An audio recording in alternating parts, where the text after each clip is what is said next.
ဒီနေ့ကောင်းကင်တစ်ခွင်မှာစစ်ပွဲကြီးတစ်ခုစတင်တော့မယ်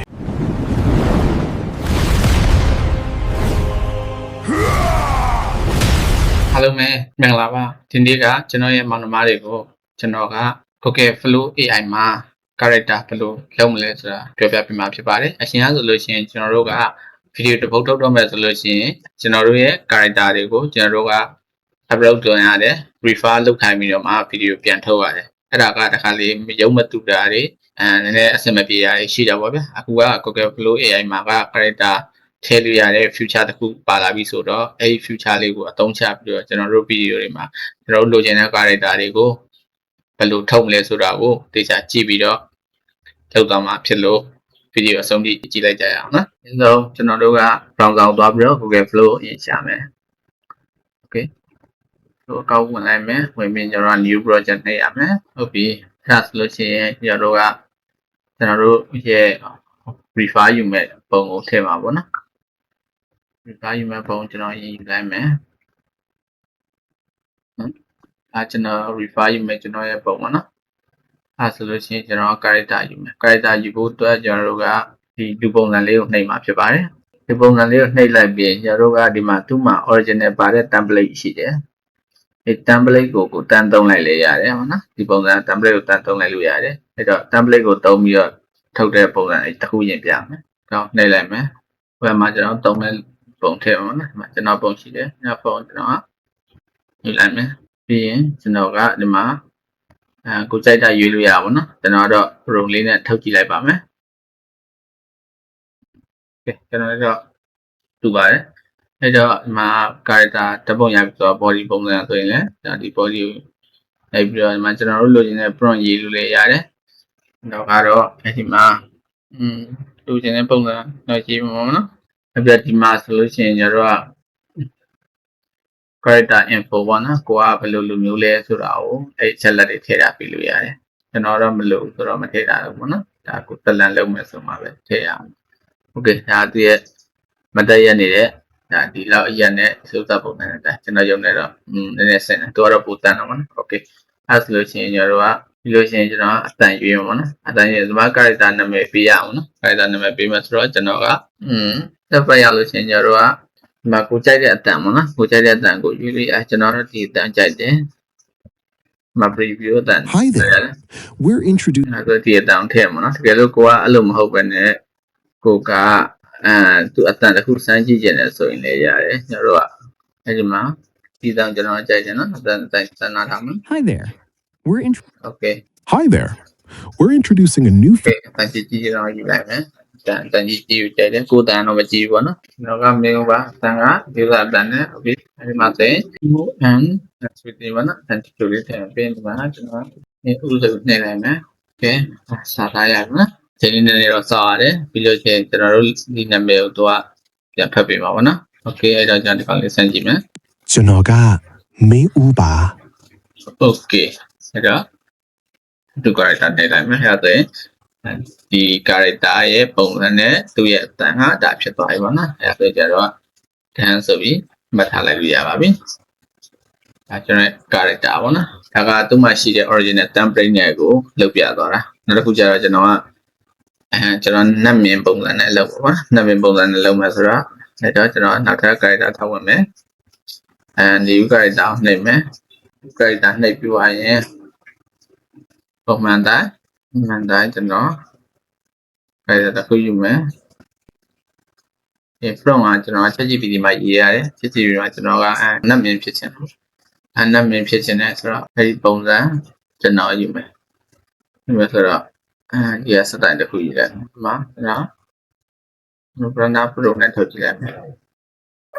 Telegram တော့နည်းနည်းတင်သွားဟုတ်ပြီအဲ့ဒါဆိုတော့ကျွန်တော်ကကျွန်တော်ရောကတုံးဆန်သွားတော့နော်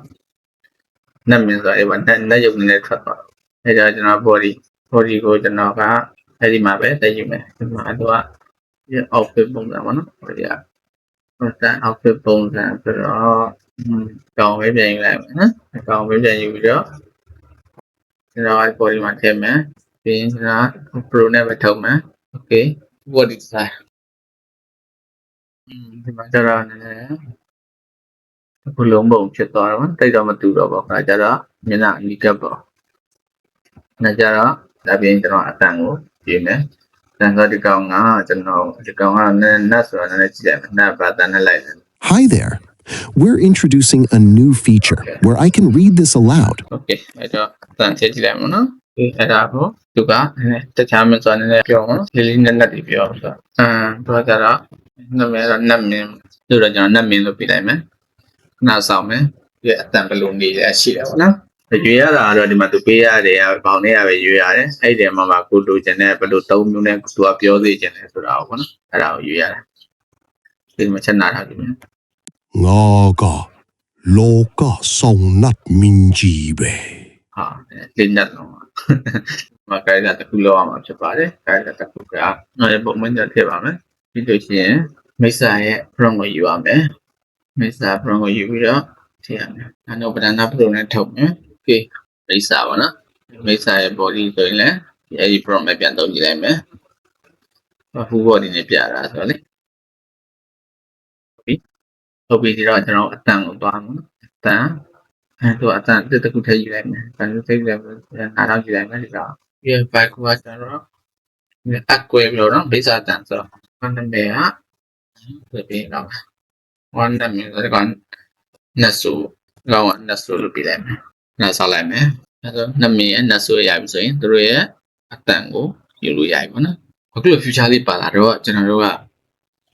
ဗီဒီယိုတစ်ခုလုပ်တာမှာအများကြီးပဲကူရတယ်။နောက်ရုပ်တွေလည်းမှန်သွားတယ်။ Naga ခွဲလေး among not so bad. Okay ဟုတ်ပြီ။ Okay တော့တော့ကတန်နေပြီဆိုတော့တက်ကချက်နေမယ်။ခိုင်တာနေမယ် Okay ပြီးရင်ဒီကောင်ကနတ်ဆိုလို့ပြင်မယ်။ Okay ရန်နတ်ဆိုတန်းထိုင်လိုက်မယ်။အဲဒီကောင်လည်းနာမည်ဥစားပြရမယ်။နာမည်လို့ပြလိုက်မယ်။အဲ့တော့ညောပါနတ်ဆိုရဲ့နာမည်ရပြီနော်နတ်ဆိုရဲ့နာမည်ရဆိုတော့ဒါစစ်ဖြစ်လို့ရပြီအဲ့ဒါဗီဒီယိုစင်းကိုတော့ပဲစင်းသွားပြီးနောက်ပြီးကျွန်တော်ကဗီဒီယိုတစ်ခုထုတ်ကြည့်မယ်နော်ထုတ်ကြည့်မယ်ဆိုတော့ခုနကျွန်တော်ရဲ့နတ်ကောင်အဲ့ဝက်ဖြစ်ရအောင်ပြင်တကြည့်ရမယ်ဒီဗီဒီယိုမှာနောက်ထပ်ကျွန်တော်တက်ခတ်ချင်းဒီကရိုက်တာလေးတွေပဲကျွန်တော်ရွေးပြီးထည့်သွားရမှာဒါနာမည်ဘာနတ်ဆိုလဲ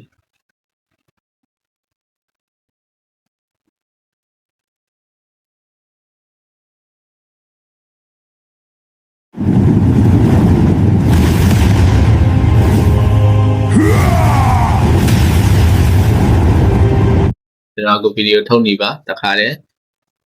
ပြပေးသွားတဲ့ဖြစ်တဲ့အတွက်ဒီပင်လုံးနေတဲ့ဗီဒီယိုကြည့်ပြီးတော့စိတ်ကြိုက်စမ်းကြည့်လို့ရပါတယ်။နောက်ထပ်ဒီလိုကျတို့ရဲ့ဗီဒီယိုတွေနဲ့ပြန်လာခဲ့ပါမယ်။ Google Flow ရဲ့အသုံးဝင်ပုံနဲ့သူ့ရဲ့ future တစ်ခုချင်းစီဘယ်လိုသုံးလို့ရလဲဆိုတာတွေကိုကျွန်တော်လေးလာသိချင်လောက်ပြန်ပြီးမျှဝေပေးမှာဖြစ်လို့ကျွန်တော်ရဲ့ main channel လေးကို subscribe လုပ်ပြီးအားပေးသွားလို့ရပါတယ်။ဒီလိုဗီဒီယိုတွေကြည့်ပြီးတော့ပြန်လည်ထုတ်စမ်းသပ်ထုတ်ကြည့်တဲ့အခါအခက်အခဲသုံးတရားရှိတယ်ဆိုလို့ရှိရင်ကျွန်တော်ရဲ့YouTube channel ကျွန်တော်မေးနိုင်တယ်လို့ကျွန်တော်ရဲ့ YouTube channel လေးနဲ့မှာတင်ထားတဲ့ Facebook account နဲ့ Telegram channel တွေကို join ပြီးတော့လည်းကျွန်တော်တိုင်းလည်းမေးလို့ရပါတယ်။အဲဒီ channel တွေမှာလည်းကျွန်တော်ပြန်ဖြည့်ပေးပါမယ်နော်။ ဒီနေ့ကောင်းကင်တစ်ခွင်မှာစစ်ပွဲကြီးတစ်ခုစတင်တော့မယ်။သင်ရဲ့အမောင်စွမ်းအားတွေကဒီလောကကိုမဖျက်ဆီးနိုင်ဘူး။အမောင်ဟာအမြဲတမ်းအနိုင်ရမယ်။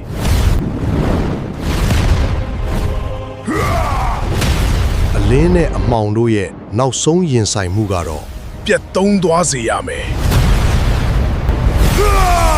မင်းမတက်နိုင်ပါဘူးကွာ။ဒါမဖြစ်နိုင်ဘူး။အမောင်ဟာအလင်းကိုဘယ်တော့မှမကြော်နိုင်ဘူးကွာ။